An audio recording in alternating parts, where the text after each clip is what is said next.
Netizens urged the government to address the root causes of rising costs, instead of offering vouchers as a temporary solution. This response came after Prime Minister and Finance Minister Lawrence Wong announced on 25 February that the SG60 vouchers would be distributed as vouchers rather than cash, citing the very positive response to previous Community Development Council vouchers. In a Facebook clip, Wong addressed questions about his budget statement delivered on 18 February, including the rationale behind the voucher scheme. He noted that while Budget 2025 includes cash support measures, the government chose vouchers to aid Singaporeans and local businesses. The SG60 vouchers will function similarly to CDC vouchers and can be used at the same merchants. Singaporeans aged 21 and above will receive between 600 Singapore dollars and 800 Singapore dollars in SG60 vouchers this July, with seniors given priority in claiming them. Responding to speculation that the SG60 package is an election budget, Wong acknowledged that the budget coincides with an election year, as the next general election must be held by November 2025. If the budget is deemed to be generous, it's only because we have managed our finances responsibly and well, he said, stressing that the government is focused on helping Singaporeans cope with cost of living pressures and improving their lives. Addressing concerns that the vouchers are merely a short-term measure, Wong noted that the SG60 package and cost of living support measure account for only about 5% of the total budget. The bulk of government spending is on structural longer-term programs, he added, emphasizing the government's efforts to strengthen the economy and social support system in Budget 2025.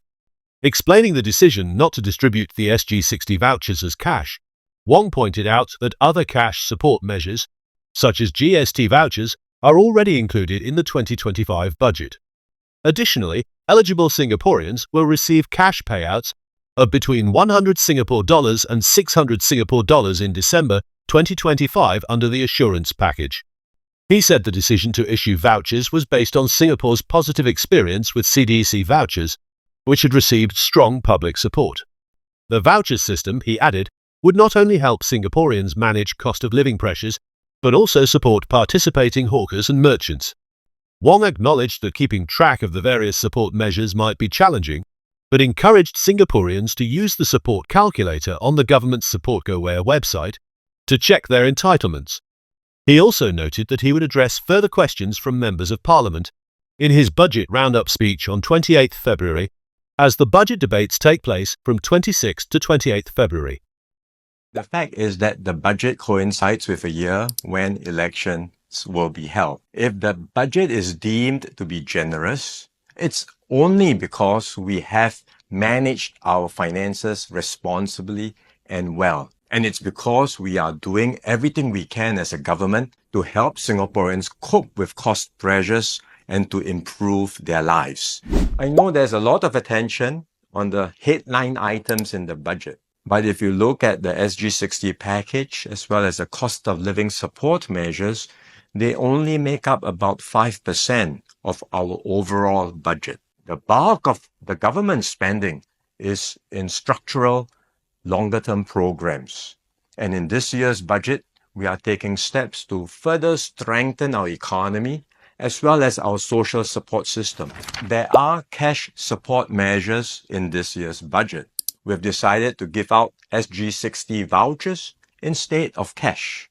That's because we have had some years of experience with CDC vouchers and the response has been very positive. And so we decided on SG60 vouchers, which will help Singaporeans cope with the cost of living pressures and will also benefit many of our participating heartland hawkers and merchants. There are many measures in the budget, and I know sometimes it's hard to keep up. But we do have a support for you budget calculator. So you can go online and find out how you will benefit from this year's budget. Do check it out. Under Mothership's Facebook post, over 1,000 netizens shared their views on the SG60 vouchers, with many preferring cash over vouchers. Some pointed out that vouchers could be difficult for elderly people who are not tech-savvy. One user highlighted concerns about seniors struggling with digital vouchers, noting that some may forget how to use them or have no one to guide them. They suggested that cash or direct bank credits would be a better option, as not all seniors are comfortable with technology. Others emphasized the inconvenience of the voucher system. One user stated that not every elderly person knows how to use vouchers, with some not even owning a smartphone to download the necessary app. Another pointed out that making seniors queue at community centers for CDC vouchers adds unnecessary hassle, and paper vouchers can also be easily lost. One user criticized the limited usability of vouchers. They noted that CDC vouchers are not accepted at many places. Some urged the government to listen to public sentiment and prioritize what people truly want.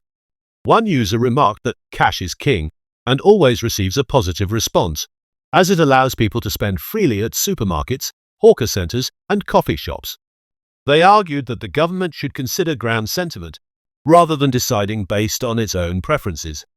However, some netizens acknowledged the rationale behind distributing vouchers, even though they still preferred cash.